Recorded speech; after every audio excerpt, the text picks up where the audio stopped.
أما بعد فأعوذ بالله من الشيطان الرجيم.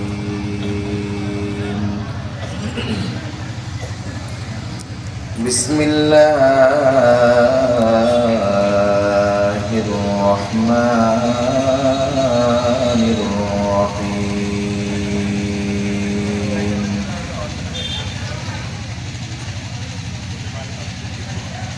لقد كان لكم في رسول الله أسوة حسنة لمن كان يرجو الله واليوم الآخر وذكر الله كثيرا.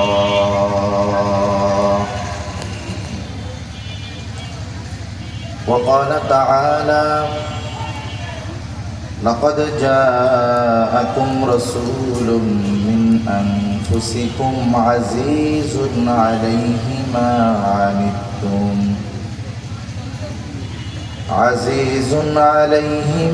عنتم حريص عليكم بالمؤمنين رؤوف رحيم.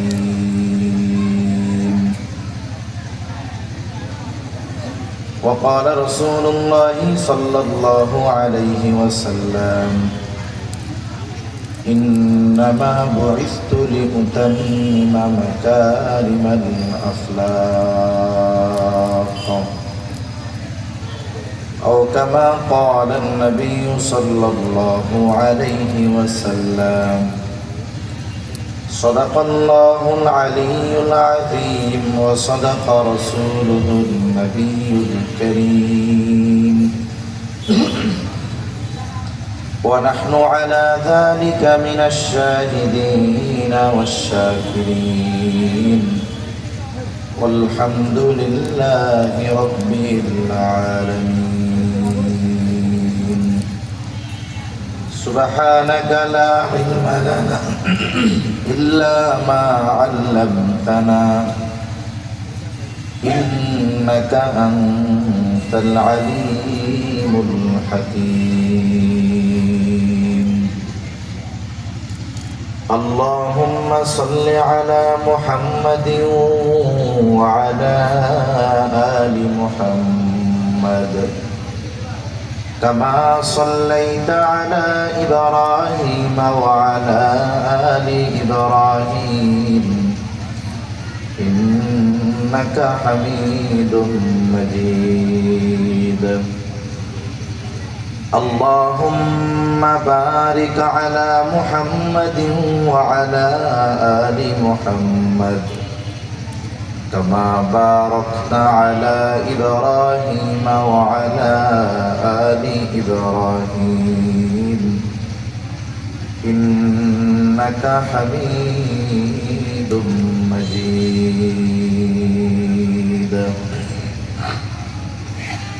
الحمد لله। ঐতিহ্যবাহী চট্টগ্রাম জেলার অন্তর্গত হাটহাজারী পৌরসভাধীন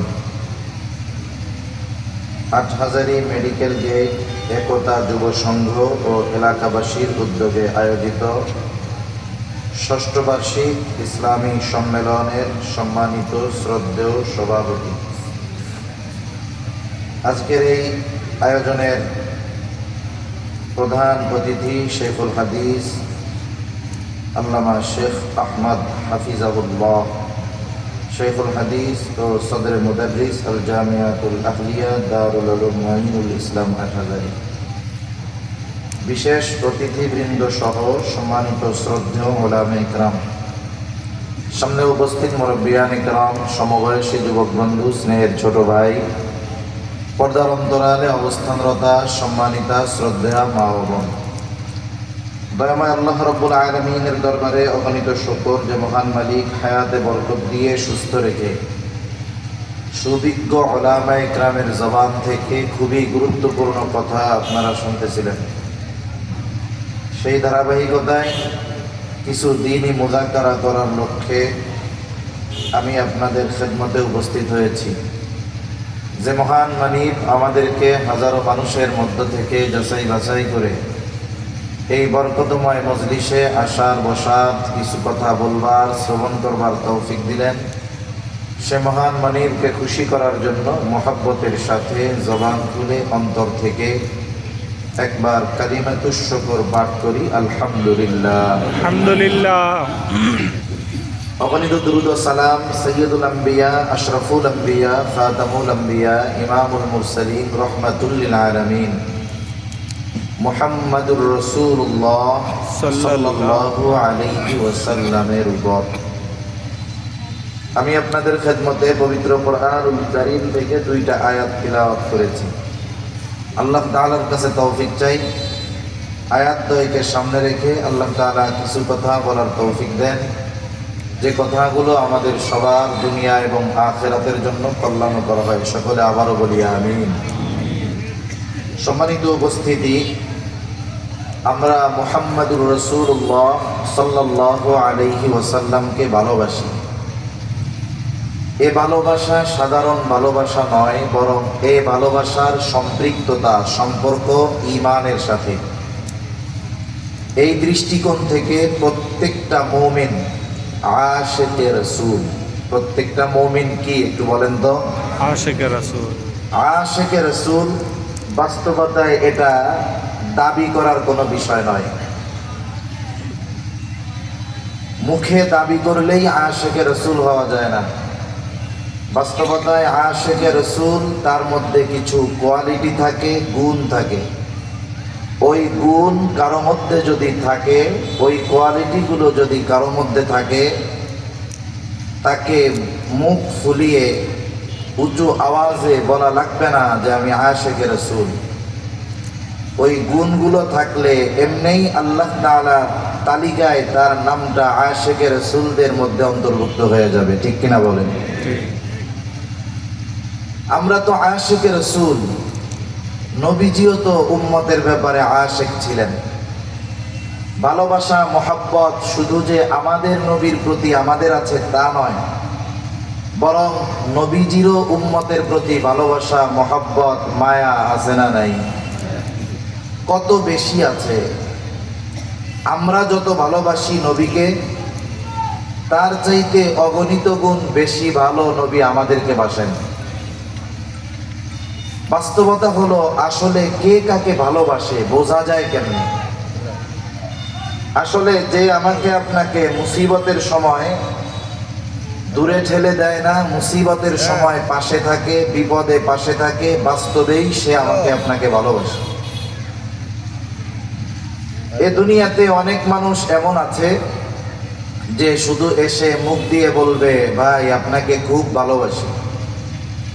এখন সেই লোকের সাথে বাজারে গেছে, ওই বালকটা বাজারে গিয়ে একটা মুসিবতে পড়েছে। ও চিন্তা করতেছে মুসিবতে পড়ছি, আমি তো আর একা না, আমার সাথে আমার এমন একজন মানুষ আছে, যদি জীবন দেওয়া লাগে তাও সে দিয়ে দিবে। এই চিন্তা করতেছে, আর ডানে বামে তাকায় দেখে সে আছে কিনা। কিন্তু ডানে বামে তাকায় দেখে যেই লোক তারে জীবন দিতে প্রস্তুত ছিল, বারবার মুখ দিয়ে বলতো, তাকে বিপদে দেখে সে তাকে বিপদে ফেলায়া বাঁচছে। এখন আপনি বাড়িতে আসার পরে ওই লোক আবার আপনার কাছে আসছে, আইসা গলা জড়ায় ধরে বলে আপনারে খুব ভালোবাসি, আপনার জন্য জীবন দিয়ে দিব। বলেন তো, এই যে ভালোবাসার কথা মুসিবতে পড়ার আগে যখন শুনতেন খুব ভালো লাগতো, কিন্তু যখন মুসিবতে পড়ার পরে ও আপনাকে একা রাইখা চলে আসছে, ওর আচার আচরণ চরিত্র জানার পরে ও মুখ দিয়ে যদি বলে আপনারে খুব ভালোবাসি, তখন এই কথা শুনতে আর ভালো লাগবে না।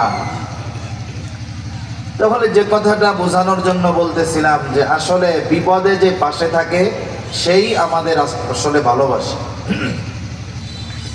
দুনিয়ার বিপদ আপদ মুসিবত, চোখ দুটা বন্ধ হলে দুনিয়ার বিপদ আপদ মুসিবত সব শেষ। আসল মুসিবত তো হবে কিয়ামতের দিন। ওই মুসিবত মানুষ এতটা ভীত হবে, ওই মুসিবতে মানুষ এতটা চিন্তিত হবে যে সেই দিন ভাই ভাইকে চিনবে না, মা তার সন্তানকে চিনবে না, সবাই সবার থেকে লুকিয়ে থাকবে, পলায়ন করবে। অথচ এই দুনিয়াতে একটা মানুষ 14 ঘন্টা 15 ঘন্টা পরিশ্রম করে। 14-15 ঘন্টা পরিশ্রম করার পরে যখন লোকটা বাসায় যায়, বাসায় গিয়ে যখন তার মা বাবা স্ত্রী ছোট সন্তানের চেহারা দেখে, এই যে 14-15 ঘন্টা তার যে কষ্ট ছিল, বাচ্চার চেহারা দেখা মাত্রই সব কষ্ট নিমেষে দূর হয়ে যায়। যারা প্রবাসে থাকে, সৌদিতে থাকে, মিডল ইস্টে থাকে, কত কষ্ট তাদের। প্রচন্ড রৌদ্রের ভিতরে পরিশ্রম করে, কেউ কনস্ট্রাকশনের কাজ করে। এই মানুষগুলো 15-16 ঘন্টা ডিউটি করে, বাসায় এসে রান্না বান্না খাওয়া দাওয়ার সময় কম, 6 ঘন্টা ঘুমোতে পারে, এইরকম প্রবাসী কম আছে। অথচ বাসায় আসার পরে সে যখন মোবাইল নিয়ে তার বাসায় ফোন দেয়, বাচ্চাটার চেহারা দেখে, এই যে 16-17-18 ঘন্টার কষ্ট মুহূর্তের ভিতরে দূর হয়ে যায়। ঠিক কিনা বলেন? তাহলে দুনিয়াতে মানুষ কষ্ট দূর করার জন্য স্ত্রীর চেহারা দেখে, মা বাবার চেহারা দেখে, সন্তানের চেহারা দেখে। কিন্তু কিয়ামতের কষ্ট, কিয়ামতের মুসিবত সন্তান, স্ত্রী, মা বাবার চেহারা দেখলে দূর হবে না, বরং ওই দিন সন্তানের চেহারা দেখা, মা বাবার চেহারা দেখা তাদের জন্য আরো কষ্টের কারণ হয়ে যাবে। এই জন্য ওই মুসিবতের দিন সবাই সবার থেকে পালাইতে থাকবে। আল্লাহ তাআলা বলেন, ইয়াউমা ইয়াফিরুল মারউ মিন আখিহি ওয়া উম্মিহি ওয়া আবিহি ওয়া সাহিবাতিহি ওয়া বানিহি লিকুল্লি ইমরিইন মিনহুম ইয়াউমাইযিন শা'নুন ইউগনিহি। আল্লাহ রাব্বুল আলামিন বলেন, কিয়ামতের দিন ভাই ভাইয়ের থেকে পলায়ন করবে, পিতামাতার থেকে মানুষ পলায়ন করবে, স্ত্রী সন্তানদের থেকে পলায়ন করবে। প্রত্যেকটা মানুষ সেই দিন নিজের চিন্তায় বিভোর থাকবে, নিজের চিন্তায় চিন্তিত থাকবে। সবাই চিন্তিত। সেই দিন আমার আপনার নবীজিও চিন্তিত থাকবেন। সব মানুষ চিন্তিত থাকবে নিজের জন্য, আর আমার আপনার নবীজি চিন্তিত থাকবেন উম্মতের নাজাতের জন্য। নবীজি নিজের চিন্তায় চিন্তিত থাকবেন না, নবীর চিন্তা আমার উম্মতের কি হবে। দুনিয়াতেও যেমন নবী উম্মতের চিন্তায় চিন্তিত, আখিরাতের ময়দানে নবীজিও উম্মতের চিন্তায় চিন্তিত থাকবেন। একটা মানুষ যখন চিন্তাগ্রস্ত থাকে, পেরেশান থাকে, আপনি তাকে যতই আরামের বিছানা দেন না কেন, এসি রুমে তাকে আপনি শোয়া দেন না কেন, অনেক সময় ঘুমের ট্যাবলেট আপনি তাকে খাওয়ান না কেন, পেরেশানির কারণে অনেক সময় ঘুমের ট্যাবলেটেও ঘুম আসে না, আরামের বিছানা এসি রুমেও ঘুম আসে না। মানুষ যখন চিন্তিত থাকে সে এক জায়গায় স্থির থাকতে পারে না, সে ঘরের মধ্যে বিভিন্ন জায়গায় পায়চারি করে, ছাদে যায়, বাড়ির উঠান দিয়ে হাঁটাহাঁটি করে, তার মানে সে বারবার শুধু স্থান পরিবর্তন করে। কিয়ামতের দিন আমার আপনার নবী উম্মতের চিন্তায় বিভোর, তিনিও এক জায়গায় স্থির থাকবেন না। নবীজি একবার চলে যাবেন হাউজে কাউসারের কাছে, না জানি তার কোন উম্মত পানি পানে মাহরুম হয়ে যায়। আবার চলে যাবেন পুলসিরাতের গোড়ায়, না জানি কোন উম্মত পুল পাড়ি দিতে ব্যর্থ হয়ে যায়। আবার চলে যাবেন মিজানের কাছে, না জানি কোন উম্মত ওজনে ধরা পড়ে যায়। আবার চলে যাবেন জাহান্নামের কাছে, না জানি কোন উম্মতকে জাহান্নামে দিয়ে দেওয়া হয়। আবার যখন উম্মতের জন্য সুপারিশের দরকার, নবীজি আল্লাহ তাআলার কাছে সুপারিশ করবেন। সব নবী জান্নাত অভিমুখে রওনা হয়ে যাবে, জান্নাতের দোরগোড়ায় পৌঁছিয়ে যাবে। জান্নাতের দরজা বন্ধ, খোলা হবে না। জিজ্ঞাসা করা হবে, কি ব্যাপার, দরজা খোলা হয় না কেন? জবাব দেওয়া হবে, যিনি আসলে খোলা হবে তিনি আসেন নাই। কে আসলে খোলা হবে? বলে মুহাম্মাদুর রাসূলুল্লাহ সাল্লাল্লাহু আলাইহি ওয়াসাল্লাম। কোথায় তিনি? হাসরের ময়দানে উম্মতের চিন্তায় চিন্তিত, বলে নবী ততক্ষণ পর্যন্ত জান্নাত অভিমুখে রওনা হবে না যতক্ষণ না তার ওই উম্মত যার যারা পরিমাণ ঈমান আছে তার ব্যাপারেও যতক্ষণ আল্লাহ তাআলার পক্ষ থেকে নাজাতের সংবাদ নবী না পাবে ততক্ষণ পর্যন্ত নবী নিজে জান্নাত অভিমুখে রওনা হবে না। তাহলে নবীজির উম্মতের প্রতি দরদ মায়া কত বেশি, কত বেশি। এই দুনিয়াতেও নবীজি উম্মতের চিন্তায় চিন্তিত। আব্দুল্লাহ ইবনে আমর ইবনুল আস রাদিয়াল্লাহু তাআলা আনহু বলেন, আন্নান নাবিয়্য সাল্লাল্লাহু আলাইহি ওয়াসাল্লাম তাআলা মা কাওলাল্লাহি আযজা ওয়া জাল্লা ফি ইব্রাহিম আলাইহিস সালাম। সাহাবায়ে কেরাম নবীজির সাথে নবীজি সাল্লাল্লাহু আলাইহি ওয়াসাল্লাম কোরআনুল কারীম থেকে তিলাওয়াত করলেন। বলে কি তিলাওয়াত করলেন? যা আল্লাহ তাআলা ইব্রাহিম আলাইহিস সালামের ব্যাপারে নাজিল করেছে। কি নাজিল করেছে? বলে ইব্রাহিম আলাইহিস সালাম তার উম্মতের জন্য ক্ষমা চায়া দোয়া করে। আল্লাহ তাআলা সেই দোয়ার খবর জানিয়ে দেন। ইব্রাহিম আলাইহিস সালাম দোয়া করতেছে, রব্বি ইন্নাহুন্না আদলালনা কাসীরাম মিনান নাস ফামান তাবিআনি ফাইন্নাহু মিন্নি ওয়া মান আসানি ফাইন্নাকা গফুরুর রহিম। ইব্রাহিম আলাইহিস সালাম বলে, রব, এই প্রতিমাগুলো, এই মূর্তিগুলো অধিকাংশ মানুষকে পথচ্যুত করে ফেলেছে, পথভ্রষ্ট করে ফেলেছে।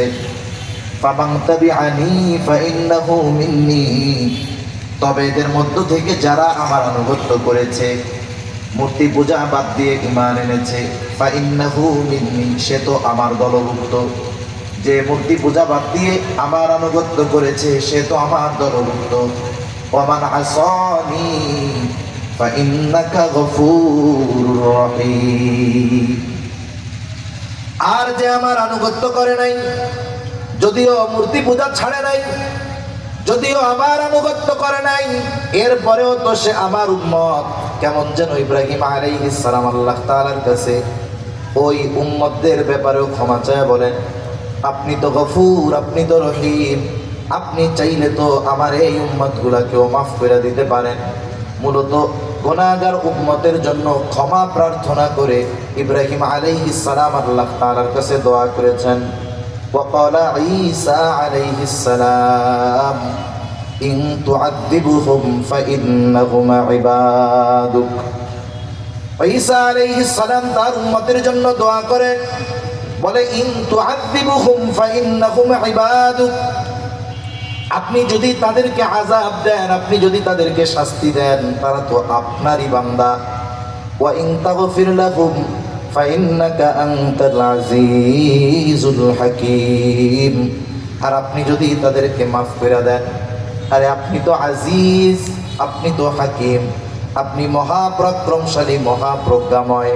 তার মানে ঈসা আলাইহিস সালাম আল্লাহ তাআলাকে বলে, আল্লাহ, আপনি আমার গুনাহগার উম্মত, তারা তো আপনারও বান্দা। আপনি যেহেতু আজিজ, আপনি যেহেতু হাকিম, আপনি আমার এই গুনাহগার উম্মতগুলোকে মাফ করে দেন। দুই নবী তার গুনাহগার উম্মতের ব্যাপারে ক্ষমা চেয়ে আল্লাহ তাআলার কাছে দোয়া করছে। নবীজি যদিও সব সময় উম্মতের চিন্তায় চিন্তিত, তবে কিছু কিছু সময় আছে, যেমন একটা মানুষের বাপ মারা গেছে, বাবা দুনিয়ায় নাই, এই লোকটার অন্তরে সব সময় বাবা হারানোর বেদনা আছে না নাই? যখন এই ধরনের ঘটনা তার সামনে আসে, যে আরেকজন তার বাবা হারানোর গল্প তাকে শোনাচ্ছে, তখন বলেন তো, এমনি তো বাবা হারানোর বেদনা আছে, আরেকজনের বাবা হারানোর গল্প যখন সে শোনে, অন্যান্য সময়ের চাইতে বাবার কথা বেশি মনে পড়ে না কম মনে পড়ে? স্বাভাবিক বেশি মনে পড়বে। দুই নবীর উম্মতের ব্যাপারে এই দোয়া যখন নবীজি তিলাওয়াত করলেন, নবীজির অন্তরে গুনাহগার উম্মতের চিন্তা, গুনাহগার উম্মতের মায়া, তাদের প্রতি ভালোবাসা, দরদ উতলায়া উঠছে। এইবার নবী কি করলেন? বলে ফারাফা ইয়াদাই, وقال اللهم উম্মতি উম্মতি ওয়াবাকা। নবীজি সাল্লাল্লাহু আলাইহি ওয়াসাল্লাম দুই হাত উঁচু করে কান্না করে, অঝোর ধারায় চোখ দিয়ে পানি পড়তেছে আর বলে, আল্লাহ আমার উম্মত আমার উম্মত, আর কিছুই বলেন না। কিন্তু আসলে কি বলতে চান আল্লাহ তাআলা জানেন। আল্লাহ তাআলা জিবরাইল আলাইহিস সালামকে বলে, জিবরাইল যাও মুহাম্মাদের কান্নার কারণ জিজ্ঞাসা করো, যদিও আমি কান্নার কারণটা জানি, যাও জিজ্ঞাসা করো। জিবরাইল আলাইহিস সালাতু ওয়াস সালাম চলে আসছে আমার আপনার নবীজির কাছে, এসে বলে, আপনি কান্না করেন কেন? যদিও আপনার কান্নার কারণ আল্লাহ তাআলা জানে, এরপরেও আপনার কাছে জানতে চায়। এইবার নবী উম্মতের কথা সব খুলে বলছে, উম্মতের নাজাতের কথা সব খুলে বলছে, উম্মতের ব্যাপারে যত কথা সব জিবরাইল আলাইহিস সালামের কাছে বলছে। জিবরাইল আলাইহিস সালাম আল্লাহ তাআলার কাছে গিয়ে বললেন, আল্লাহ তাআলা বলে, যাও জিবরাইল মুহাম্মদ আমার হাবিবকে জানায় দাও, আমি তাকে তার উম্মতের ব্যাপারে অসন্তুষ্ট করব না, বরং অচিরেই আমি তার উম্মতের ব্যাপারে তাকে সন্তুষ্ট করব। দুনিয়ায় থাকতে উম্মতের ব্যাপারে আল্লাহ তাআলার পক্ষ থেকে রাজি খুশির খবর নবী নিয়ে আসছেন। পবিত্র কোরআনুল কারীমের সূরাতুদ দুহা, এই সূরার মধ্যে আল্লাহ তাআলা আমার আপনার নবীজিকে কিছু সুসংবাদ দিয়েছেন। এর মধ্যে একটা সুসংবাদ, ওয়ালা সাউফা ইউতিকা রাব্বুকা ফাতারদা, আপনার রব আপনাকে অচিরেই এমন কিছু দিবেন যে আপনি খুশি হয়ে যাবেন। এই হাদিসটা এই আয়াতের তাফসিরে আসছে। তা বলতেছে আপনার রব অচিরেই আপনাকে এত কিছু দিবেন যে আপনি খুশি হয়ে যাবেন। এর জবাবে নবীজি কি বলেন? নবী বলেন, আমি ততক্ষণ পর্যন্ত খুশি হব না যতক্ষণ আমার সব উম্মতকে আল্লাহ মাফ না করবে। সুবহানাল্লাহ। সব উম্মতকে যদি মাফ করে তাইলেই আমি খুশি হব, নইলে এই পর্যন্ত আমি খুশি হব না যতক্ষণ না সব উম্মতকে আল্লাহ মাফ না করবে। তাহলে উম্মতের প্রতি নবীজির মায়া মহব্বত ভালোবাসা কত বেশি, উম্মতের ব্যাপারে নবীজির ফিকির কেমন ছিল, চিন্তা কেমন ছিল, হোক সে কাফের হোক সে মুমিন। যখন নবীজি প্রাথমিক দিকে দাওয়াত দেওয়া শুরু করলেন প্রকাশ্যভাবে, যেই মানুষগুলোর ভিতরে নবীজি দাওয়াত দিয়েছেন, হঠাৎ করে নতুন করে গিয়েই নবী ওয়াজ শুরু করেন নাই। যেমন আমি আপনাদের এইখানে আসছি, আমি অনেককে চিনি না, অনেকে আমারে চিনে না। আসলাম 1 ঘন্টা হয়তো কিছু মুযাকারা করে চলে যাব, আপনারা শুধু আমার কথাটাই শুনবেন, কিন্তু আমার ব্যক্তিত্ব, আমার চরিত্র, আমার আখলাক সম্পর্কে আপনারা বাস্তবিক অর্থে পরিপূর্ণভাবে জ্ঞাত নয়। ঠিক কিনা বলেন? কারণ একটা মানুষকে এক মুহূর্তের মধ্যে চেনা যায় না। একটা মানুষের সাথে দীর্ঘ সময় অবস্থান করলে মানুষটার বাস্তবিক চরিত্র সম্পর্কে জানা যায়। আমার আপনার নবী হুট করে গিয়া নতুন কোনো পরিবেশে দাওয়াত দেন নাই। যেই পরিবেশে তিনি দাওয়াত দেওয়া শুরু করেছেন, ওই মক্কার জমিনে তিনি এর আগে 43 বছর তিনি অতিবাহিত করেছেন। 43 বছর, নবুয়তির 3 বছর পরে প্রকাশ্যে দাওয়াতের নির্দেশ এসেছে। এর মধ্যে শৈশবের কয়েক বছর বাদ দেন, 40 বছর তো তিনি মক্কাবাসীর মধ্যে ছিলেন। মক্কাবাসী তো নবীজিকে ভালো মতো চিনে, নবীজিও মক্কার প্রত্যেকটা মানুষকে ভালো মতো চিনতেন। নবীজির চরিত্রের ব্যাপারে কাফেররা কতটা অবগত ছিল যে নবীজির বয়স যখন 20-এর কোঠায়, তখনই মক্কার মানুষ আমার আপনার নবীজির উপাধি দিয়েছিল আল আমিন, আস-সাদিক, বিশ্বস্ত, আমানতদার, সত্যবাদী। এই মানুষটা গোটা হায়াতে একটা মিথ্যা কথা বলে নাই। কেমন ছিল তিনি? আল্লাহ তাআলা তো আমার আপনার নবীজির সত্যবাদিতার সত্যায়ন করেছেন, সাক্ষ্য দিয়েছেন। কিন্তু এর আগেই কাফেররা আমার আপনার নবীজির সত্যবাদিতায় মুগ্ধ হয়ে গেছে। যখন প্রকাশ্যে দাওয়াত দেওয়ার নির্দেশ আল্লাহ তাআলার পক্ষ থেকে আসলো, ওয়া আনদির আশীরাতাকাল আকরাবিন, এখন আর গোপনে দাওয়াত নয়, দাওয়াত দিতে হবে প্রকাশ্যে। আত্মীয় স্বজন, পাড়া প্রতিবেশী সবার কাছেই দাওয়াত পৌঁছায়া দিতে হবে। নবীজি দাঁড়ায় গেছেন সাফা পাহাড়ের উপর, মক্কাবাসীকে ডাক দিয়েছেন। এমনি কেউ যদি ওই পাহাড়ের উপরে উঠে মক্কার মানুষের কাছে সাহায্য চাইতো, ছুটে আসতো। আজকে ডাক দিচ্ছে আল আমিন, দলে দলে সকলে চলে আসছে। মুহাম্মদ, আমাদেরকে কেন একত্রিত করছো? নবীজি এইবার তাদেরকে প্রশ্ন করলেন, আমি যদি তোমাদেরকে এই সংবাদ দেই, এই পাহাড়ের পেছন দিকে পাদদেশে একদল অশ্বারোহী সৈন্য তোমাদের উপরে আক্রমণ করার জন্য প্রস্তুতি গ্রহণ করতেছে, আকুনতুম মুসাদ্দিকিয়া, তোমরা কি আমার এই কথা বিশ্বাস করবা নাকি? নবীজি জিজ্ঞাসা করার সাথে সাথে উপস্থিত সকলে সমস্বরে জবাব দিয়ে বলে, কেন নয়, অবশ্যই বিশ্বাস করব, কারণ ইতিপূর্বে আমরা তোমাকে সব সময় সত্যবাদী পেয়েছি।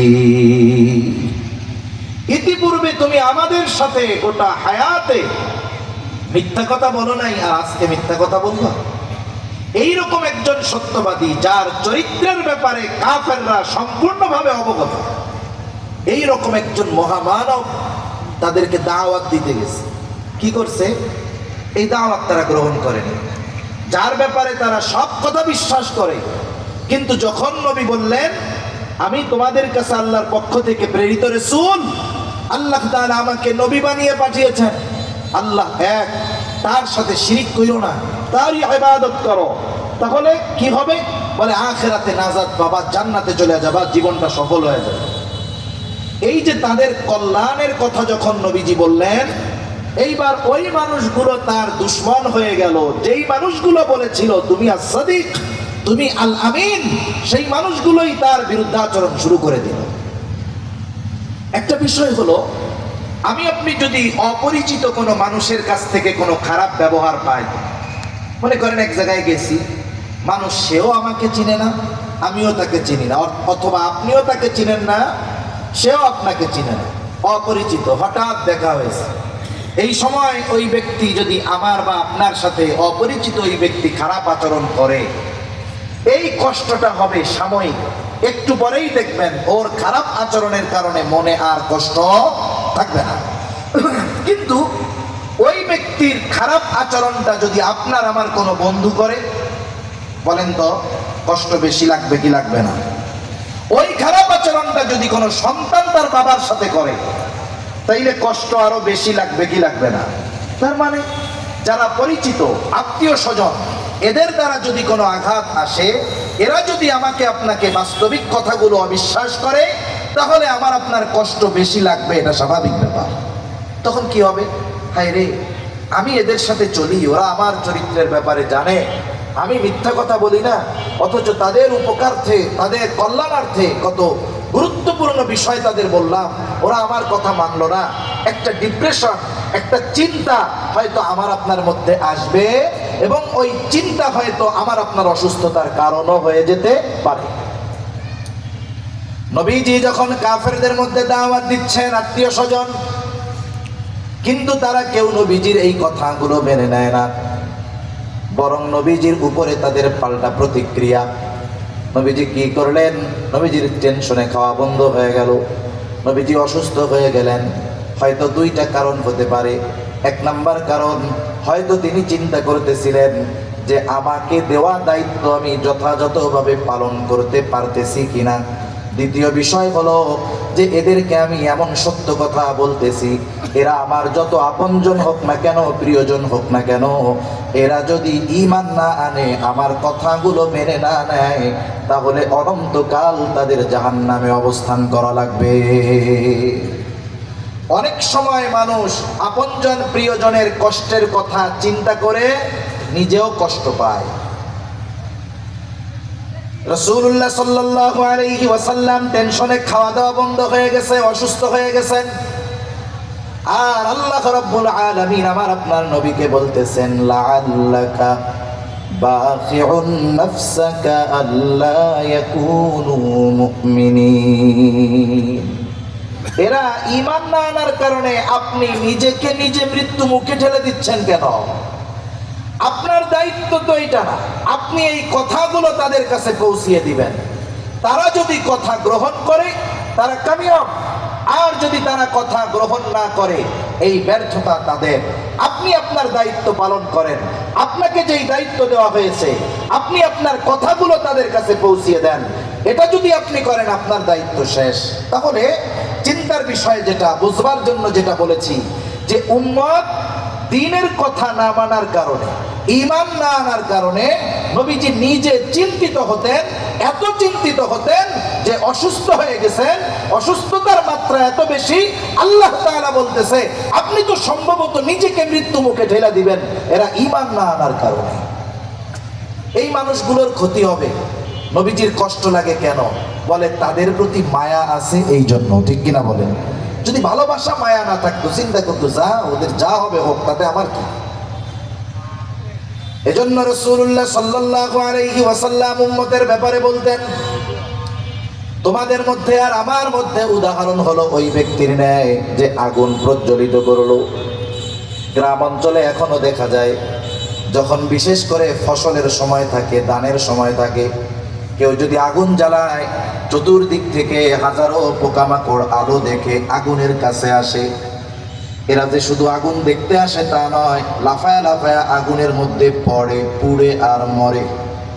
লোকটা যতই চেষ্টা করুক না কেন সরায় দেওয়ার জন্য, তারা সরে না, বরং আরো লাফায়া লাফায়া আগুনের মধ্যে এসে পড়ে। নবীজি বলেন, আমি তোমাদের কোমর ধরে ধরে জাহান্নামের দিক থেকে টেনে আনি, আর তোমরা আমার হাত থেকে ছুটে সেদিকে চলে যাও। আমি চেষ্টা করি কোমর ধইরা তোমাদেরকে জাহান্নাম থেকে ফিরায় রাখবো, আর তোমরা আমার থেকে ছুটে ছুটে ওই দিকেই চলে যাও। এই কথাগুলোর দ্বারা উম্মতের প্রতি নবীজির কত মায়া ভালোবাসা, এগুলোর প্রকাশ পাওয়া যায়। শুধু তাই না, নবীজি যে তার সামনে উপস্থিত উম্মতদের শুধু ভালোবাসতেন এমনটা নয়, কিয়ামত পর্যন্ত অনাগত সকল উম্মতের প্রতি নবীজি তার ভালোবাসার খবর দিয়ে গেছেন। নবীজি একদিন হঠাৎ করে বলতেছেন, আমার ভাইদেরকে দেখতে মন চায়। উপস্থিত সাহাবায়ে কেরাম বলে, ইয়া রাসূলুল্লাহ, আমরা কি আপনার ভাই নই? নবীজি বলে, তোমরা আমার সাহাবী, তোমরা হলো আমার সাথী, তাহলে আপনার ভাই আবার কারা? বলে, আমার পরে আমাকে না দেখে যারা ঈমান আনবে তারাই হলো আমার ভাই। এর দ্বারা কিয়ামত পর্যন্ত যত মানুষ আসবে, রাসূলুল্লাহ সাল্লাল্লাহু আলাইহি ওয়াসাল্লাম তাদের প্রতি ভালোবাসার খবর দিয়ে গেছেন। নবীজি শুধু তার ঈমানদার উম্মতদের ভালোবাসতেন এমনটা নয়, তার উম্মত হোক সে কাফের, তাকেও নবীজি ভালোবাসতেন। কারণ একটা বাবার যদি 3টা সন্তান থাকে, 2টা সন্তান ভালো, একটা যদি খারাপ হয়, বলেন তো কোনো মা বাবা আছে নাকি যে সন্তান খারাপ হওয়ার কারণে তাকে ভালোবাসে না? এরকম আছে কোনো মা বাবা? বরং ওই সন্তান যেটা খারাপ, ওর জন্য আল্লাহ তাআলার কাছে দোয়া আরো বেশি করে, খারাপ সন্তানের জন্য চিন্তা বেশি করে। আল্লাহ তাআলার কাছে বলে, আল্লাহ, মারা যাওয়ার আগে যদি ওই খারাপ সন্তানটা যদি ভালো হয়ে যেত, তাকেও যদি ভালো দেখে যেতে পারতাম, তাহলে মরেও শান্তি পেতাম। আর এই সন্তান খারাপ হওয়ার পরেও মা বাবার ভালোবাসা হৃদয়ে কেন? বলে, সন্তান তো মোহাব্বত আছে, এই জন্য তাদেরকে দূরে সরায় দেয় না। অনুরূপভাবে উম্মত যদিও গুনাহগার হয়, মোহাব্বতের কারণে নবী উম্মতদেরকে দূরে ঠেলে দেয় না। উম্মত কাফের, কিন্তু এরপরেও উম্মত তো মোহাব্বতের কারণে কাফেরদের প্রতিও নবীজির ভালোবাসা আছে। নবীজি আশা করেন যারা ঈমান আনবে। এই জন্য কাফেরদের দ্বারা নবীজি যখন কোন জুলুমের শিকার হতেন, আঘাতপ্রাপ্ত হতেন, কাফেররা যখন কষ্ট দিত, নবীজি বদদোয়া করতেন না। উহুদের ময়দানে নবীজির দামদান শহীদ হয়ে গেছে। রাসূলুল্লাহ সাল্লাল্লাহু আলাইহি ওয়াসাল্লামের মুখ রক্তে রঞ্জিত হয়ে গেছে, নবীজি রক্ত মুছতেছিলেন। সাহাবায়ে কেরাম বলে, ইয়া রাসূলুল্লাহ, আপনি এদের জন্য বদদোয়া করেন। নবীজি বলেন, আমি তো রহমত হিসেবে প্রেরিত হয়েছি, অভিশাপ হিসাবে নয়। নবীজি দোয়া করলেন, আয় আল্লাহ, তারা আমার সাথে এমন আচরণ করতেছে, তারা তো জানে না। তারা যদি জানতো তাহলে আমার সাথে এমন আচরণ করতো না। ওই অবস্থাতেও নবীজি বদদোয়া করেন। রাসূলুল্লাহ সাল্লাল্লাহু আলাইহি ওয়াসাল্লাম যখন তায়েফে গেছেন, মক্কার মানুষ যখন নবীর কথা মানে না, নবী চলে গেছেন তায়েফ, বানু সাকিব গোত্রে চলে গেছেন, যেই জায়গায় নবীজির একেবারে শৈশবকালের বড় একটা অংশ অতিবাহিত হয়েছে। ওইখানেও মক্কার কাফেররা নবীজির পেছনে দুষ্ট মানুষদেরকে লেলিয়ে দিল। নবীজিকে পাগল পাগল বলে তারা পাথর মারে। পাথরগুলো ধারালো চোখা ছিল বিধায় পাথরের আঘাতে নবীজির গায়ে ক্ষত হয়ে গেছে, রক্ত বের হওয়া শুরু হয়ে গেছে। রক্তে রঞ্জিত আমার আপনার নবী বারবার পড়ে যাইতেন, আবার উঠতেন। হযরত যায়েদ রাদিয়াল্লাহু তাআলা আনহু নবীজির সাথে একা ঠেকায় পারেন না। সারাদিন নবীজি দাওয়াত দিয়েছেন। রক্ত এত পরিমাণ বের হয়েছে যে গায়ের গোটা পোশাক ভিজে গেছে। পোশাক ভিজে, গা বেবে, পা বেবে, রক্ত পড়ে জুতার মধ্যে রক্ত ঢুকছে। ওই রক্ত শুকায় গেছে, শুকায়া জুতা পায়ের সাথে আটকে গিয়েছে। অনেক সময় আমরা ব্লাড ডোনেট করি, অনেক সময় রক্ত দান করি মানুষকে। এরকমও দেখছি 100 গ্রাম 150 গ্রাম রক্ত দেহ থেকে নেওয়া হয়। অনেক মানুষ আধা ঘন্টা উঠতে পারে না, অনেকে দাঁড়িয়েছে আবার মাথা চক্কর দিয়ে পড়ে গেছে রক্ত শূন্যতায়। অথচ কত জুলুম, কত অত্যাচার, যে গোটা দেহের পোশাক ভিজে গেছে, এরপরে রক্ত বেয়ে বেয়ে পড়ে জুতার মধ্যে ঢুকছে। ওই রক্ত শুকিয়ে জুতা পায়ের সাথে আটকে গিয়েছে। নবীজি সাল্লাল্লাহু আলাইহি ওয়াসাল্লাম সারাদিন দাওয়াতি কাজ করবার পর পড়ন্ত বিকালে এক আঙ্গুর বাগানের পাশে একটু নবীজি বিশ্রাম নিচ্ছেন।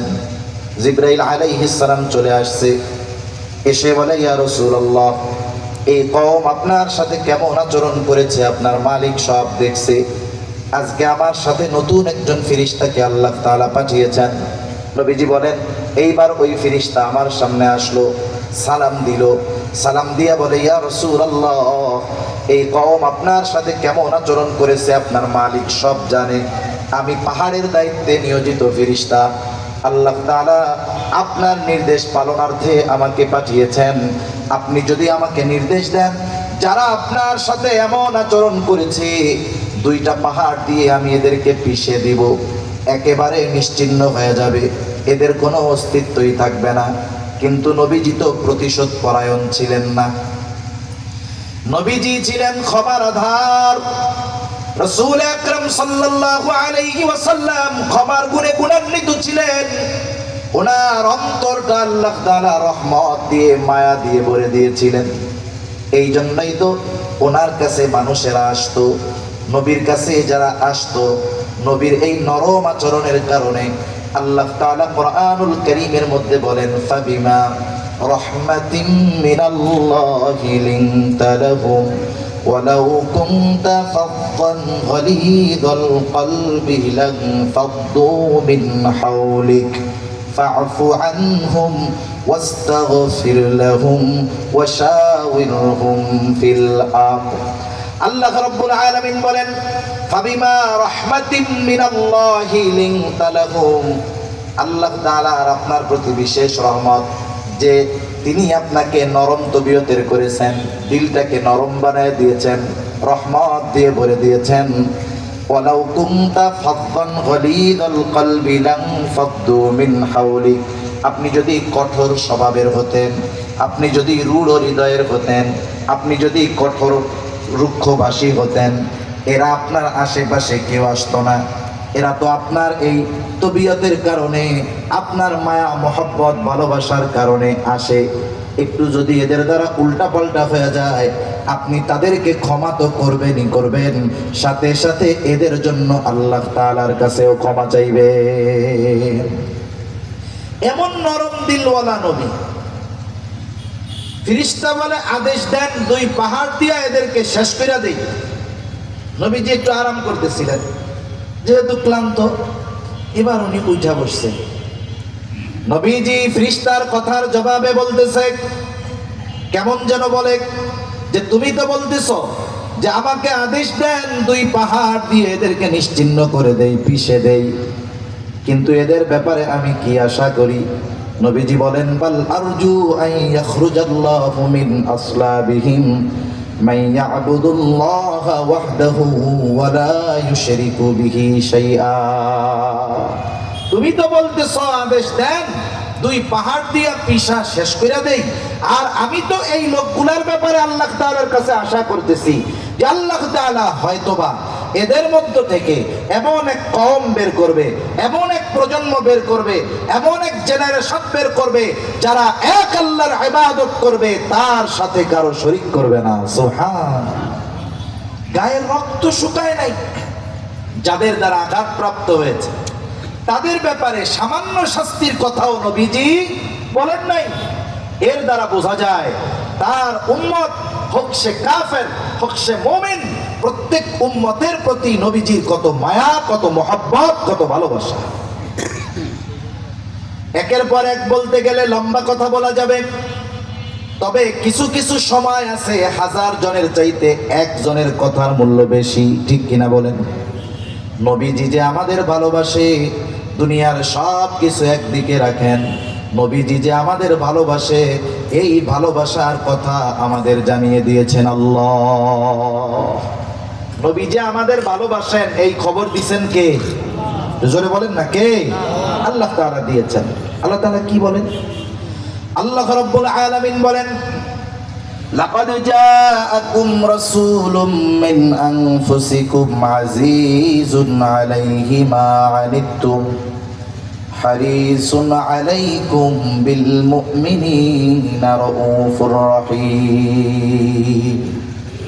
আল্লাহ তাআলা বলেন, লাকাদ জাআকুম রাসূলুম মিন আনফুসিকুম, তোমাদের মধ্য থেকে তোমাদের জন্য এমন একজন রাসূল এসেছেন, এমন একজন রাসূলের আগমন হয়েছে। কেমন সেই রাসূল? এক নাম্বার গুণ আল্লাহ তাআলা বলেন, আজিজুন আলাইহি মা আনিতুম, তোমাদের জন্য যেটা কষ্টের সেটা তার জন্য কষ্টের। তার মানে তোমরা যেটাতে কষ্ট পাও নবীজিও সেটাতে কষ্ট পায়। তার মানে সমব্যথী, তোমরাও যেটাতে কষ্ট পাও নবীজিও সেটাতে কষ্ট পায়। এখন কথা হলো, একজনের কষ্টে আর একজন কষ্ট পায় কেন? এটা কিভাবে সম্ভব? একজনের ব্যথা আর একজন অনুভব করে কেমনে, কিভাবে সম্ভব? বলে সম্ভব যদি সম্পর্কটা মুহাব্বতের হয়, ভালোবাসার হয়, ঠিক কিনা বলেন? মুহাব্বতের সম্পর্কের কারণে অনেক সময় আরেকজনের কষ্টে মানুষ কষ্ট পায়, আরেকজনের ব্যথায় মানুষ ব্যথিত হয়। যেমন মনে করেন একজন মানুষ, তার একটা বাচ্চা আছে, বয়স 2 বছর বা 2.5 বছর, ছোট বাচ্চা, গভীর রাত, প্রত্যন্ত অঞ্চল, গাড়ি ঘোড়া পাওয়া যায় না, দোকানপাট খোলা থাকে না, গভীর রাত। 2 বছরের বাচ্চা প্রচন্ড রকমের জ্বরাক্রান্ত হয়ে গেছে, এত অসুস্থ যে তার চোখ দুটো মনে হয় ফুটে বের হয়ে যাবে। জ্বরের তীব্রতায় বাচ্চাটা আহ আহ করতেছে, কিন্তু মা বাবা অপারগ, আশেপাশে কোনো বাজার নাই, দোকান নাই, আবার সন্তানকে নিয়ে মেডিকেলে আসবে, লম্বা পথ পাড়ি দিয়ে আসার উপায় নাই। রাত 2টা-3টা বাজে, অপেক্ষা করতেছে কখন সকাল হবে। ওই অসুস্থ সন্তান কষ্টে, জ্বরের তীব্রতায় কষ্ট পাচ্ছে, পাশে বসে আছে তার মা বাবা। বলেন তো, ওই অসুস্থ ছোট বাচ্চাটা অসুস্থতার কারণে যত কষ্ট পায়, তার চাইতে পাশে বসে থাকা মা বাবা কষ্ট কম পায় নাকি বেশি পায়? কি বলেন তো? যারা বিয়া করে নাই, বাচ্চা হয় নাই, তারা তো এটা বুঝবে না।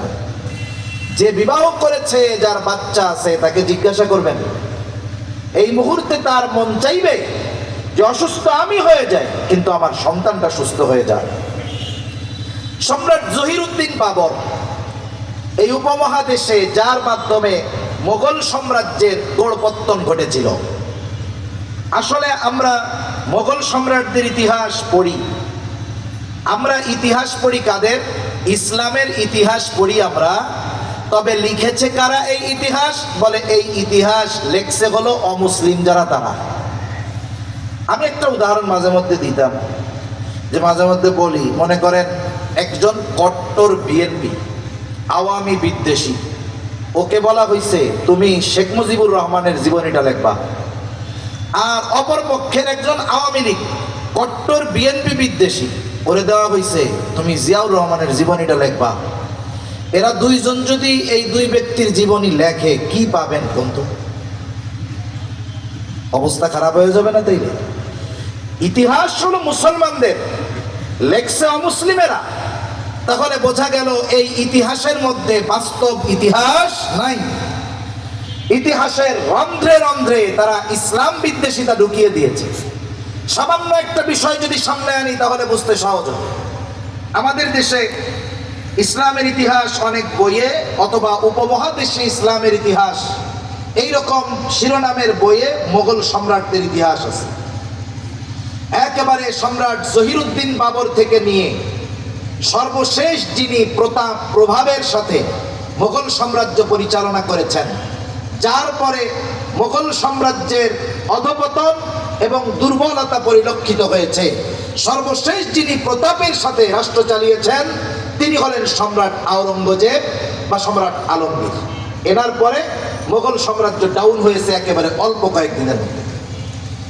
জহিরুদ্দিন বাবর থেকে নিয়ে সম্রাট আলমগীর পর্যন্ত আপনি যদি ইতিহাস পড়েন, যদি 200 পৃষ্ঠা মোগল সম্রাটদের ইতিহাস লেখা থাকে, এর মধ্যে 150 পৃষ্ঠা লেখা থাকবে আকবরের বন্দনা, সম্রাট আকবরের বন্দনা লেখা থাকবে। বাকি 50 পৃষ্ঠা বাকি সবার ব্যাপারে লেখা থাকবে। অথচ আপনি যদি ইনসাফের দৃষ্টি দিয়ে সামনে তাকান, ইসলামের দৃষ্টি দিয়ে যদি সামনে তাকান, এই উপমহাদেশে যত মুসলমান শাসক শাসন করেছে এদের মধ্যে 1-2 মধ্যে থাকবে সম্রাট আওরঙ্গজেব বা সম্রাট আলমগীর। ঠিক কিনা বলেন? ইতিহাস জানেন কি? আমি জানি না। উনি প্রায় 50 বছর এই উপমহাদেশ শাসন করেছে। কত বছর? 50 বছর। কিন্তু এনার 50 বছরকে শেষ করে দেওয়া হয়েছে 50 লাইনের মধ্যে। আর সম্রাট আকবরের ইতিহাসকে অমুসলিমেরা হাইলাইট করেছে। কেন? কারণ এই উপমহাদেশে সম্রাট আকবরের অধীনে ইসলাম এবং মুসলমানদের সবচাইতে বড় ক্ষতি সাধন তারা করতে পেরেছে। ঠিক কিনা বলেন? এই যে আবুল ফজল মারকাজি হুজুর, এটার জন্ম সম্রাট আকবরের সময় হয়েছে। দ্বীনে ইলাহির মতো জঘন্য এক নতুন ধর্ম, যেই ধর্মে একেবারে শিরিকের প্যাকেট দিয়ে মোড়ানো যেই ধর্ম, এটাকে যারা সমর্থন দিয়েছে এই আবুল ফজল মার্কা লোকজন, এই ধর্মের আবির্ভাব সম্রাট আকবরের মাধ্যমে হয়েছে। তার মানে তার দ্বারা অমুসলিমেরা যেই পরিমাণ ইসলামের ক্ষতি করতে পেরেছে অন্য কারো মাধ্যমে পারে নাই। বরং সম্রাট আওরঙ্গজেবের প্রকৃত ইতিহাস জানলে শুনলে অবাক হতে হবে। এখন ওদিকে যেতে গেলে আমি অন্যদিকে চলে যাবো, এই জন্য দেওয়া যাবে না ওইদিকে। তো 50 বছর উনি শাসন করেছেন। 700 মুফতির তত্ত্বাবধানে ওনার বিচার কার্যালয় পরিচালিত হতো। এইগুলোকেই সংস্কার করে ইতিহাসের এক অনবদ্য ফতোয়ার কিতাব ফতোয়ায়ে আলমগীরির সংকলন হয়েছে। ওনার তত্ত্বাবধানে, ওনার নির্দেশনায় 700 মুফতির তত্ত্বাবধানে।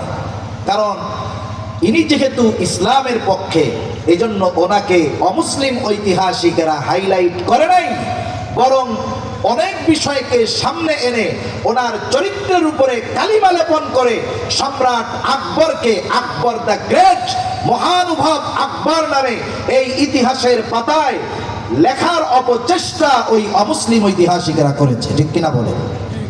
এই জন্য বাস্তবিক ইতিহাস আমাদের জানা নাই। যা কোন কথা থেকে কোন দিকে চলে যেতেছি আল্লাহ জানে। সম্রাট জহিরুদ্দিন বাবরের কথা বলতেছিলাম। পিতৃস্নেহের একটা কবিতা আমাদের ছোট সময় ছিল, কবিতাটা আমার মনে নেই। ওনার সন্তান হুমায়ুন অসুস্থ হয়ে গেছিল। গল্পটা বলিয়া, হুমায়ুন কিন্তু 2 বছরের বাচ্চা ছিল না, বড় ছিল। যদিও পরবর্তীতে শের শাহ সুরির সাথে হুমায়ুন পরাজিত হয়ে ইরানে আশ্রয় নেয় এবং পরবর্তীতে সে শিয়াদের সমর্থন এবং তাদের সহযোগিতায় পুনরায় সিংহাসন পুনর্দখল সে করতে পেরেছে, সেটা পরবর্তী বিষয়। কিন্তু এই হুমায়ুন যখন অসুস্থ হয়ে গেছে, জহিরুদ্দিন বাবর গোটা পৃথিবীর বড় বড় হাকিম কবিরাজকে আনছে সন্তানের চিকিৎসা করার জন্য। যেই আসে সেই ব্যর্থ। সর্বশেষ একজন ডাক্তার চিকিৎসক বলতেছে, সম্রাট বাদশাহ, আপনার সন্তানের যেই রোগ, দুনিয়ার কোনো ডাক্তার এটা নির্মূল করতে পারবে না। এই রোগ নির্মূল যিনি করতে পারবেন তিনি হলেন আল্লাহ। জহিরুদ্দিন বাবর জায়নামাজে পড়ে গেছে। গভীর রজনীতে আল্লাহ তাআলার কাছে রোনাজারি কান্নাকাটি করে বলে, আল্লাহ আমার হায়াত আপনি আমার সন্তানকে দিয়ে দেন, তার রোগ আমাকে দিয়ে দেন। জহিরুদ্দিন বাবর দোয়া করে, ইতিহাস বলে দোয়া কবুল হয়ে গেছে। আস্তে আস্তে হুমায়ুন সুস্থ হওয়া শুরু হয়ে গেল, আর জহিরুদ্দিন বাবর বিছানা শয্যাশায়ী হয়ে গেল। ইতিহাস বলে সন্তানের সুস্থ চেহারা দেখে জহিরুদ্দিন বাবর তার অসুস্থতায় কষ্ট পায় নাই, বরং সন্তানের সুস্থতা তার আনন্দের কারণ হয়ে গেছে। তাহলে একটু পিতৃ মহাব্বত, মাতৃ মহাব্বত এত বেশি যে সন্তান অসুস্থ হলে, সন্তান কষ্ট পেলে পিতামাতা কষ্ট পায় মহাব্বতের কারণে। বলেন তো, পিতামাতা আমাকে আপনাকে যত বেশি ভালোবাসে, তার চাইতে আমার আপনার নবী আমাকে কম নাকি বেশি ভালোবাসে? তাই নবীও তো কষ্ট বেশি পাওয়ার কথা উম্মতের কষ্টে। এ কথাই আল্লাহ তাআলা বলেন যে উম্মতের যেই বিষয়টা উম্মতের জন্য কষ্টের, এটা নবীর জন্য কষ্টের। তিনি সমব্যথী, উম্মতের প্রতি মুহাব্বত, মায়া, ভালোবাসার কারণেই তিনি কষ্ট পান। এরপরে আল্লাহ তাআলা বলেন হারিসুন আলাইকুম, তিনি তোমাদের জন্য কল্যাণকামী। নবীজি উম্মতের ব্যাপারে সব অবস্থায় কল্যাণকামী। তিনি উম্মতের জন্য কখনো কঠোরতা চান না। যেই বিষয়টা উম্মতের জন্য কল্যাণকর, নবীজি সেটাই করেন। যেমন হাদিসের মধ্যে আসছে, নবীজি বলেন আল্লাহ তাআলা প্রত্যেকটা নবীকে তার উম্মতের ব্যাপারে বিশেষ একটা দোয়া করার সুযোগ দিয়েছে, এবং এই দোয়াটা কবুলের প্রতিশ্রুতিও আল্লাহ তাআলা দিয়েছেন। নবীজি বলেন সব নবী সেই দোয়া তার উম্মতের ব্যাপারে দুনিয়ায় করে ফেলছে। নবীজি বলেন আমি ওই দোয়াটাকে সংরক্ষণ করে রেখেছি, দুনিয়াতে করি নাই। কিয়ামতের দিন ওই দোয়াটা আমি আমার উম্মতের জন্য সুপারিশ হিসাবে করব। এই দুইটা বিষয় সব উম্মতের জন্য আম এটা। তবে মুমিনদের প্রতি ভালোবাসা নবীজির আলাদা, স্পেশাল ভালোবাসা মুমিনদের প্রতি। আর আল্লাহ তাআলা নবীকে উম্মতের জন্য বিশেষ অনুগ্রহ হিসাবে ঘোষণা করেছেন, যেই উম্মতগুলো ঈমানদার। আল্লাহ তাআলা কোরআনুল কারীমের মধ্যে বলেন লাকাদ মান্নাল্লাহু আলাল মুমিনিনা ইয বাআসা ফীহিম রাসূলাম মিন আনফুসিহিম। আল্লাহ তাআলা বলেন লাকাদ মান্নাল্লাহু আলাল মুমিনিন, মুমিনদের উপর আল্লাহ তাআলার বিশেষ অনুগ্রহ। কি বিশেষ অনুগ্রহ? বলে ইয বাআসা ফীহিম রাসূলাম মিন আনফুসিহিম, যে তিনি তাদের মধ্য থেকে তাদের জন্য একজন রাসূল পাঠিয়েছেন। এই জন্য এই নবী হলো মুমিন উম্মতদের জন্য আল্লাহ তাআলার পক্ষ থেকে বিশেষ অনুগ্রহ। এই জন্য মুমিন উম্মতদের প্রতি নবীজির মুহাব্বত, ভালোবাসাও স্পেশাল। আপনি আমি, আমার আপনার সব আত্মীয় স্বজন যারা আছে, তাদের যারা ছোট বাচ্চা আছে, সবাই আমরা ভালোবাসি। কিন্তু যতই ভালোবাসি অন্যদের, নিজের সন্তানের চাইতে বেশি নয়। নবীজি সব উম্মতকে ভালোবাসে, তবে তার ঈমানদার উম্মতের চাইতে বেশি নয়। যেমন আপনার নিজের সন্তানের প্রতি ভালোবাসা বেশি, স্পেশাল, অনুরূপভাবে নবীজির মুমিন উম্মতের প্রতি ভালোবাসা স্পেশাল এবং বেশি। এই জন্য আল্লাহ তাআলা সেই স্পেশাল ভালোবাসার কথা বলেন। আল্লাহ তাআলা বলেন বিল মুমিনিনা রাউফুর রহিম। যেই নবী তোমাদের কাছে এসেছে, তোমাদের মধ্য থেকে তার মুমিন উম্মতদের প্রতি তার ভালোবাসা কেমন। আল্লাহ তাআলা এই ভালোবাসার গভীরতা বোঝানোর জন্য, ভালোবাসা কত বেশি বোঝানোর জন্য এমন দুইটা শব্দ আমার আপনার নবীর শানে ব্যবহার করেছেন, যেই দুইটা শব্দ কোন সৃষ্টির ব্যাপারে ব্যবহার করার অনুমতি নাই। একটা হলো রউফ, একটা হলো রহিম। রউফুর রহিম এটা আল্লাহ তাআলার দুইটা গুণবাচক নাম। দুনিয়ার কোন মানুষ রউফুর রহিম হতে পারে না, কোন পীর রউফুর রহিম হতে পারে না। যদি কেউ বলে আমার পীর এইটা, তাহলে আমি বলবো তুমিও বেঈমান, পীরও বেঈমান। ঠিক কিনা বলেন? এটা কেউ হতে পারে না। রউফুর রহিম হলেন আল্লাহ। সেই রউফুর রহিম আল্লাহ, অতি সদয় পরম দয়ালু আল্লাহ। উম্মতের ব্যাপারে নবীজির কত মায়া, কত দয়া, কত মুহাব্বত, কত ভালোবাসা, এটা বোঝাতে গিয়ে কি শব্দ ব্যবহার করেন। আল্লাহ তাআলা বলেন এই নবী তার মুমিন উম্মতদের ব্যাপারে হলেন অতি সদয় পরম দয়ালু। স্বয়ং আল্লাহ তাআলা আমার আপনার নবীকে তার মুমিন উম্মতদের ব্যাপারে বলতেছে সে তার মুমিন উম্মতদের জন্য রউফুর রহিম। তাহলে রউফুর রহিম হলেন আল্লাহ, আর আল্লাহ বলেন নবী আপনি আপনার মুমিন উম্মতদের জন্য রউফুর রহিম। সুবহানাল্লাহ বলেন। তাহলে সেই নবীর আমাদের প্রতি কত মায়া, কত মহব্বত, কত ভালোবাসা। আশা করি এই কথার পরে বুঝতে আর আপনাদের বাকি থাকবে না। নাকি কেউ বুঝতেছেন না যে নবী কতটুকু ভালোবাসে? বুঝতে পারছেন তো? মনে রাখতে হবে মহাসমুদ্রের গভীরতাকে পরিমাপ করা সম্ভব, হিমালয়ের চূড়ায় বারবার পৌঁছানো সম্ভব, কিন্তু উম্মতের প্রতি নবীজির দয়া মায়ার গভীরতা উচ্চতা পরিমাপ করা কিয়ামত পর্যন্ত সম্ভব নয়। এই নবী এত ভালোবাসেন আমাদের। এখন যেই নবী এত আমাদের ভালোবাসেন, সেই নবীকে কি আমাদের ভালোবাসার দরকার আছে না নাই? জোরে বলেন না, আছে না নাই? সেই নবীকে ভালোবাসা মুমিনের ঈমানের দাবি। সম্পর্কজনিত ভালোবাসা অনেক সময় আপ হতে পারে, ডাউন হতে পারে।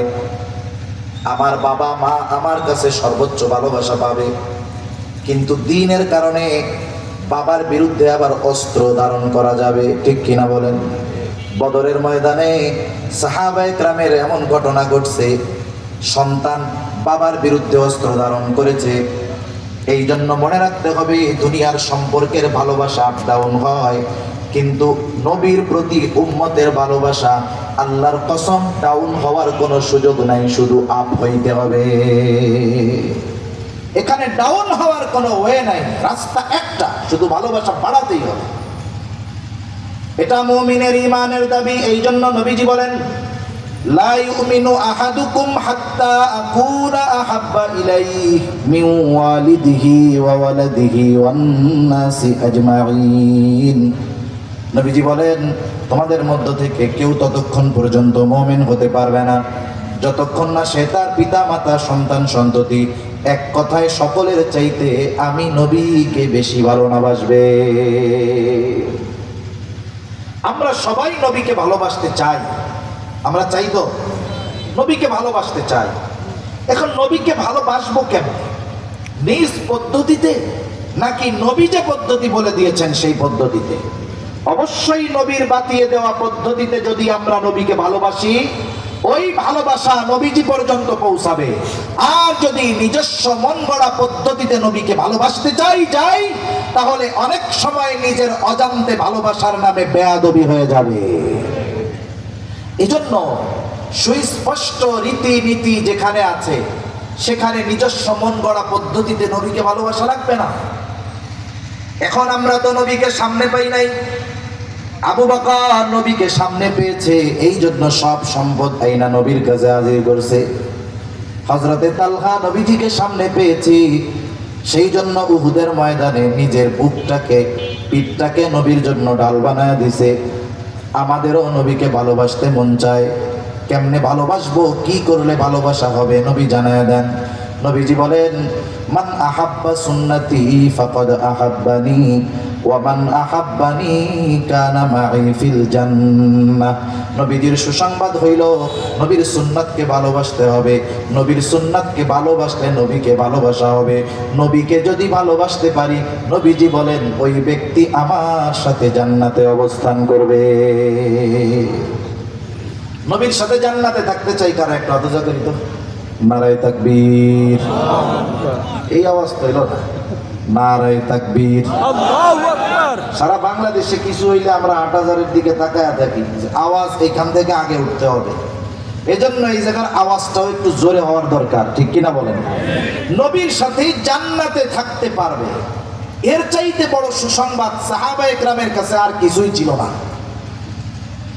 রাসূলুল্লাহ সাল্লাল্লাহু আলাইহি ওয়াসাল্লামের কাছে একজন গ্রাম্য সাহাবী আসছে, গ্রামের সহজ সরল মানুষ। নবীজি আর একজনের সাথে কথা বলতেছেন। আদব হলো কেউ যদি কারোর সাথে কথা বলে কথার মধ্যে ব্যাঘাত সৃষ্টি না করা, কথা শেষ হবে এরপরে কথা জিজ্ঞাসা করা। কিন্তু গ্রামের মানুষ সরল মানুষ, বোঝে না। নবীজি আর একজনের সাথে কথা বলতেছে। ওই লোকটা গিয়া নবীজিরে জিজ্ঞাসা করে, ইয়া রাসূলুল্লাহি মাতাসসা, হে আল্লাহর রাসূল, কিয়ামত কখন হবে? তার খুব তাড়াহুড়ো, তার খুব ব্যস্ততা, কেমন যেন সে কিয়ামতের জন্য কাট্টি গুট্টি নিয়ে রেডি, কিন্তু কিয়ামত আসতেছে না। নবীজি ওই ব্যক্তির সাথে কথা শেষ করে জিজ্ঞাসা করলেন, কোথায় ওই ব্যক্তি যেই কথা কইছে যে কিয়ামত কখন হবে? বলে, ইয়া রাসূলুল্লাহ, আমি কইছি। নবীজি তাকে পাল্টা প্রশ্ন করলেন, মা আদাত্তা লাহা, কিয়ামতের জন্য তুমি কি পাথেয় সংগ্রহ করছো? এইবার লোকটা বলে, আমি আল্লাহ এবং তার রাসূলকে ভালোবাসি। কারণ প্রশ্নের দ্বারা বোঝা যাচ্ছিল সে কিয়ামতের ব্যাপারে সংবাদ জানতে চাচ্ছে, এমনটা নয়, বরং তার ভিন্ন কিছু জানা উদ্দেশ্য। নবীজি তো উম্মতের রূহানি ডাক্তার ছিলেন, এই জন্য প্রশ্ন করার পরে মূল উদ্দেশ্যটা বুঝতে পারছে। প্রশ্ন করেছে, কি পাথেয় সংগ্রহ করছো? লোকটা বলে, আমি আল্লাহ এবং তার রাসূলকে ভালোবাসি। নবীজি জবাব দিলেন, আল মারউ মাআ মান আহাব্বা, যে যাকে ভালোবাসে, মহব্বত করে, তার সাথে অবস্থান করবে। প্রশ্ন শুরু হয়েছে কি দিয়া? বলে, কিয়ামত কখন হবে। শেষ হয়েছে কি দিয়া? বলে, যে যাকে মহব্বত করে তার সাথে অবস্থান করবে। তার মানে বোঝা যায় প্রশ্ন যেই উদ্দেশ্যে করা হয়েছে, যদিও দেখা যাচ্ছে কিয়ামতের ব্যাপারে সে খবর চায়, কিন্তু উদ্দেশ্য তা নয়, ভেতরে ভেতরে উদ্দেশ্যটা ভিন্ন। মূলত নবী তার মূল উদ্দেশ্যের জবাবটা দিয়ে দিলেন। এই জবাব পায়া ওই লোকটা বাড়ির দিকে হাঁটা দিয়েছে। হযরত আনাস রাদিয়াল্লাহু তাআলা আনহু বলেন, নবীর সাথে জান্নাতে থাকতে পারবো, এই খবর শুনে আমরা এত খুশি হয়েছি, ইসলাম গ্রহণের পরে আর কোনো কথার দ্বারা এত খুশি হই নাই। তাহলে নবীর সাথে জান্নাতে থাকার সুসংবাদ সাহাবায়ে কিরামের কাছে ইসলাম গ্রহণের পরে সবচাইতে আনন্দের খবর ছিল। সেই নবীর সাথে জান্নাতে থাকার সুযোগ আমাদের আছে না নাই? যারা বলেন না, আছে না নাই? তাহলে কি করতে হবে? নবীর সুন্নতকে মহব্বত করতে হবে, তাইলে অফার পাওয়া যাবে জান্নাতে থাকার। মনে করেন এক বড় কোম্পানি আপনাকে, আমাকে বা আমাদের যে কাউকে একটা অফার দিছে। অফার কি? যে আপনাকে একটা বিমানের টিকিট দেওয়া হইল বিজনেস ক্লাসের। এই বিমানে চড়ে আপনি ওমরার সফরে যাইতে পারবেন, আসতে পারবেন।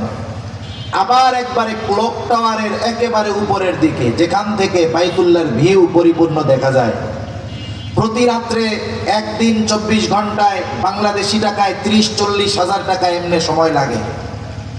এই হোটেলে 5 দিন থাকার সুযোগ আর বিজনেস ক্লাস বিমানে যাওয়া আসার সুযোগ। বড় অফার না? অফার তো পাইছেন। এখন আপনার আমার কাছে পাসপোর্টও নাই, ভিসাও নাই। এখন বলেন তো, পাসপোর্ট ভিসা যদি না থাকে, অফার গ্রহণ করার সুযোগ আর আছে? সুযোগ আর নাই। আলহামদুলিল্লাহ, আমাদের আজকের মাহফিলের অন্যতম আকর্ষণ আমার এলাকার জামাই আর কি, সেই হিসাবে দুলাভাই কই, আল্লামা হাবিবুল্লাহ মাহমুদ কাসেমি হাফিজাহুল্লাহ হযরত চলে আসছেন। আমরা একটা তাকবীর দেই, নারায়ে তাকবীর, নারায়ে তাকবীর। মাশাআল্লাহ, একটু জমে জমে বসে যান, আমি 2-3 মিনিটের মধ্যে শেষ করে দিই। তাহলে অফার পাওয়া গেল, কিন্তু অফার ভোগ করতে হইলে পাসপোর্টও লাগবে, ভিসাও লাগবে। লাগবে কি লাগবে না? পাসপোর্ট ভিসা কোনটা? পাসপোর্ট ভিসা কোনটা? নবীজি বলেন, কুল্লু উম্মতি ইয়াদখুলুনাল জান্নাতা ইল্লা মান আবা। নবীজি বলেন, আমার সব উম্মত জান্নাতে প্রবেশ করবে, আবা উম্মত ছাড়া। জিজ্ঞাসা করা হলো, ইয়া রাসূলুল্লাহ, আবা উম্মত কারা? নবীজি বলেন, মান আতাআনি দাখালাল জান্নাহ ওয়া মান আসানি ফাকাদ আবা। নবীজি বলেন, যে আমার আনুগত্য করবে জান্নাতে প্রবেশ করবে, যে আনুগত্য করবে না, আবা উম্মত জান্নাতে প্রবেশ করবে না। তাহলে বোঝা গেল, নবীর সাথে যদি জান্নাতে থাকতে হয়, তাহলে নবীর সুন্নতকে মহব্বতের সাথে অনুসরণ করতে হবে। ঠিক কিনা বলেন? মহব্বত করতে হবে, অনুসরণ করতে হবে। শেষ কথা বলে আলোচনা শেষ করে দেই। মনে করেন এই দুনিয়া থেকে আমরা সকলেই চলে যাব। যখন আমার গোসল হয়ে যাবে, কাফন পরিয়ে দিবে, জানাজাটা শেষ, এইবার লাশটা নিয়ে যখন কবরস্থানের পাশে রাখা হবে, কবরের পাশে রাখা হবে, দুইজন ভেতরে নামবে, উপর থেকে দুইজন লাশ নিচের দুইজনকে ধরায়া দিবে। এই যে লাশটা যখন কবরে রাখা হয়, একটা দোয়া পড়ে, বিসমিল্লাহি ওয়া আলা মিল্লাতি রাসূলিল্লাহ, পড়ে না এটা? আমরা এখন একজনের বেলায় পড়ি, আমাদের বেলায় কয়দিন পরে পড়বে। আসলে কি বলে ওই সময়, বুজুর্গানে দ্বীনের ভাষায় বলি, বলে কি বলে, আল্লাহ রে, আপনার নামে এমন এক ব্যক্তিরে কবরে রাখতেছি যার গোটা হায়াত সুন্নাতের উপরে অতিবাহিত হইছে, তার মানে নিজে সুন্নাতরে মুহাব্বত করত, অনুসরণ করত।